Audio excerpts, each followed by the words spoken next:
another massive cultural event has taken place. When the first Joker movie with Joaquin Phoenix came out, it captured a certain moment, the moment of nihilism, a kind of, is it a manifesto for the incels? Is it a kind of Thomas Crook's favourite movie? Well, Joker 2 is on its way out now. Where will they take the story of the peculiar and malevolent protagonist, antagonist, central character?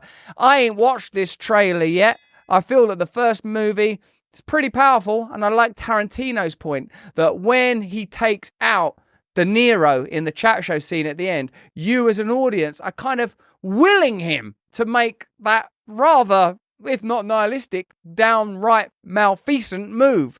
So, clearly, Todd Phillips is a gifted storyteller if he can get his audience into that mindset. Certainly that was Tarantino's point. Let's have a look at the trailer for the Joker and see if the second movie can harness and capitalize on the success of the zeitgeist sensation that was the first Joker movie. 2 years ago, the name Arthur Fleck hit Gotham like a hurricane. The trial of the century. They believe Arthur Fleck to be some kind of martyr. Well, he's not. There's a monster. When you're smiling, when you're smiling, When I first saw Joker, when I saw you, the whole world smiles with you. for once in my life, I didn't feel so alone anymore. When you're laughing,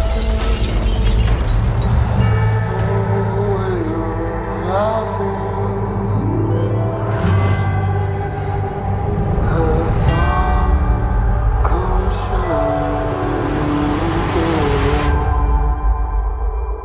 For once in my life, I have someone who needs me. How about you, Arthur? Do you still think you're a star? Showtime.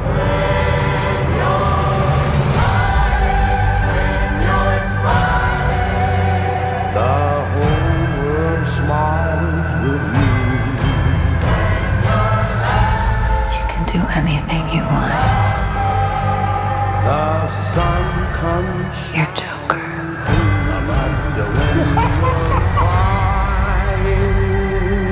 Look around! Look at all these people! Bring on. I will no longer allow any of you So stop your sighing. to keep me down! Be happy again. I got the sneaking suspicion that we're not giving the people what they want. It's okay, baby. Let's give the people what they want.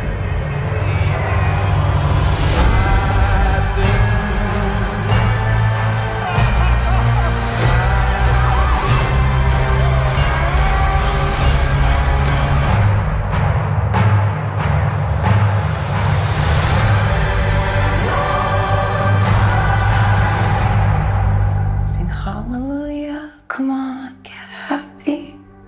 Get ready for the judgment day.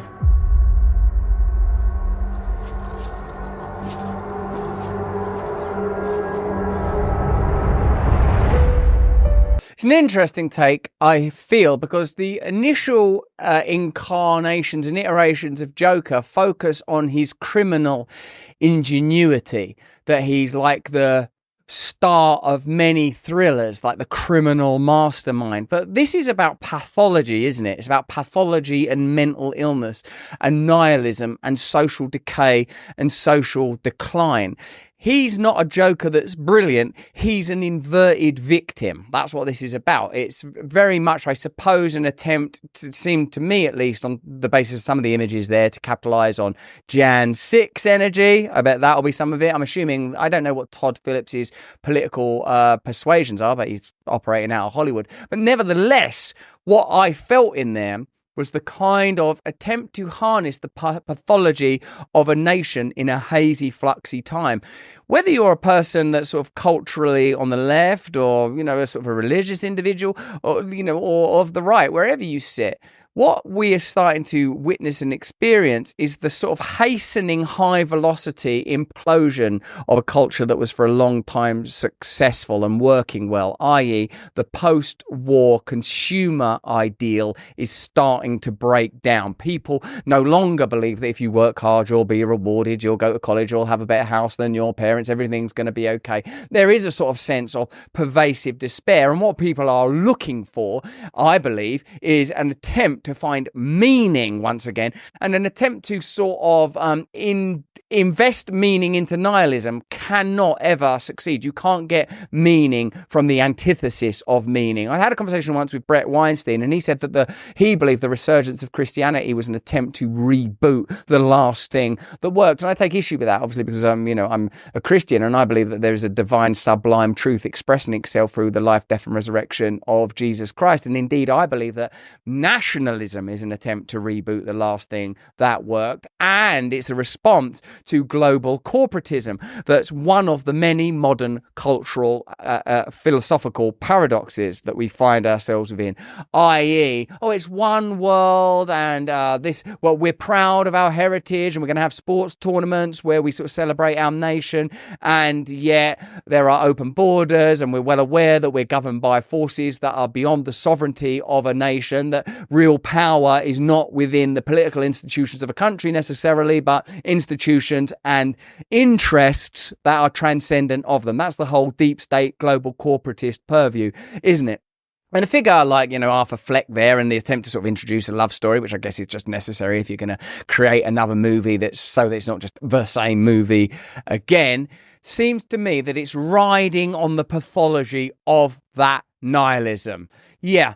Someone mentioned Charles Manson and sort of MK Ultra stuff in the chat, and it's this deep suspicion that nothing is real, that television is not your friend, that the media is not your friend, that the judiciary is corrupted, is the pervasive and defining view and perspective of our time, a total lack of trust. Remember, we've talked earlier on today about how some people will say that the Trump assassination was a deep state project. Others will say Trump's team set that up themselves. You will ultimately concoct a theory that allows you to continue to believe what you believe anyway, because there is no central universal principle. So when you get people saying, I'm a cultural Christian, what they're saying is, I want something to mean something so that we can have institutions and values, but I'm not willing to surrender to the idea that God's self came down into the simulation. The creator of the simulation came into the simulation to tell you that there's a transcendent eternal reality. And remember, eternity is not a long piece of time. Eternity is beyond time. And I believe that where we are now is at the point where we need to invest our reality with some real deep meaning. Otherwise, we are going to descend into total atrophy, entropy, and despair. But that's just what I think. Why don't you let me know what you think in the comments and the chat? Certainly it's going to be a movie that people go see, right?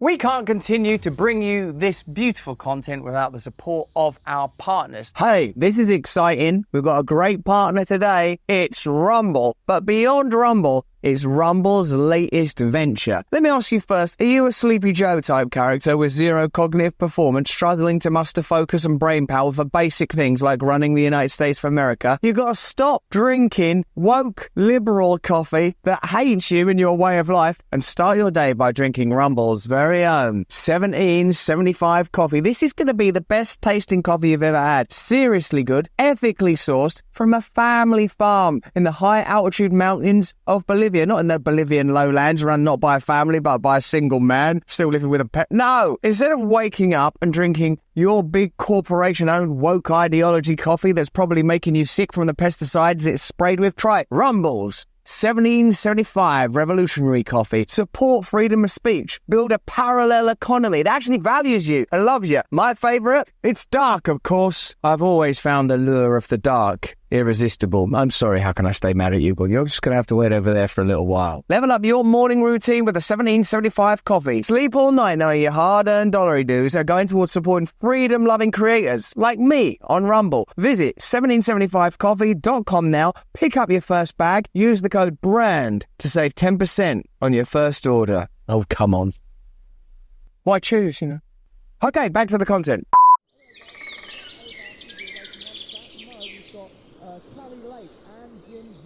Hey, thanks for watching. If you want to see more uncensored content where free speech can flourish, join our live stream. Click the link right here to watch the next video if you want to, or become a member of a growing movement. Download the Rumble app and you'll be informed every time we make a new piece of content. Stay free.